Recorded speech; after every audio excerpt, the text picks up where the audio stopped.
도쿄올림픽 다이빙 여자 10m 플랫폼 결승에서 금메달을 목에 건 선수는 올해 14살로 압도적으로 실력을 뽐낸 최한웅찬이었습니다. 하지만 기쁨도 잠시 최한웅찬이 메달을 따낸 직후 취재진과의 인터뷰에서 엉뚱한 대답을 해 선수에 대한 기초교육 없이 기계처럼 훈련만 시키는 것 아니냐는 논란이 커지고 있습니다.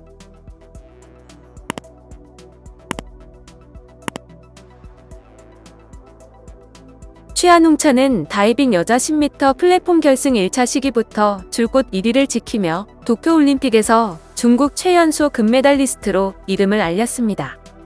메달을 획득한 직후 한 중국 기자와 인터뷰에서 최한웅찬에게 자신의 성격은 어떤 것 같나라고 물었습니다. 그러자 최한웅찬은 성격과 발음이 비슷한 싱 오빠로 이해한 듯 기자의 질문을 되물었습니다.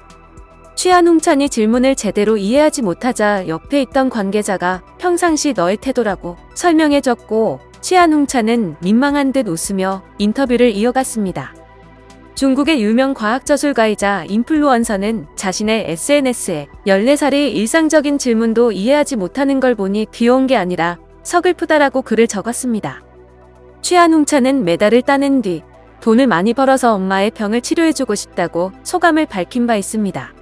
이에 그는 어린 시절도 없고 기초교육도 받지 못한 채 다이빙 기계로 훈련됐다며 어린이 노동자와 다르게 있나라고 주장했습니다. 중국 네티즌들은 인권이 없는 나라는 사람을 동물처럼 취급한다라고 비난했으며 다른 네티즌은 최한웅찬이 광동어를 사용하기 때문에 표준어를 잘 알아듣지 못했을 뿐이라고 반박했습니다. 중국에서는 최연소 금메달리스트 최한웅찬을 보기 위해 연일 뜨겁습니다. 현지 언론에 따르면 최한웅찬의 집 앞은 며칠째 언론 취재진과 인플루언서, 구경꾼들로 북새통을 이루고 있습니다. 처음에는 그의 가족들도 감사 인사를 건네며 반갑게 맞이했지만 매일 수백 명이 몰려들면서 사생활 침해 문제가 불거지고 있습니다.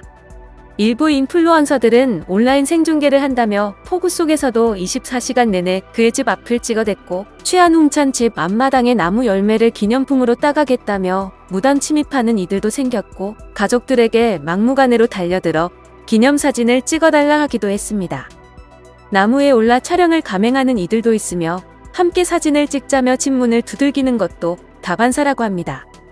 특히 최한웅찬이 아직 10대 미성년자라는 점에서 미디어의 과열된 경쟁의 희생양이 아닌 보호해야 할 대상이라고 강조했습니다.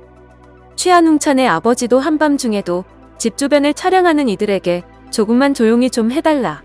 당신들 때문에 쉴 수가 없다고 호소하기도 했습니다. 많은 중국 인플루언서들은 팔로워 수를 높이려고 소녀 집에 찾아가는 모양새입니다. 어머니가 아프신데 많은 중국인들은 피해를 주고 있다는 사실을 모르는 듯합니다. 영상을 시청해주셔서 감사합니다. 여러분의 좋아요, 구독은 큰 힘이 됩니다. 지금까지 뉴스킹이었습니다.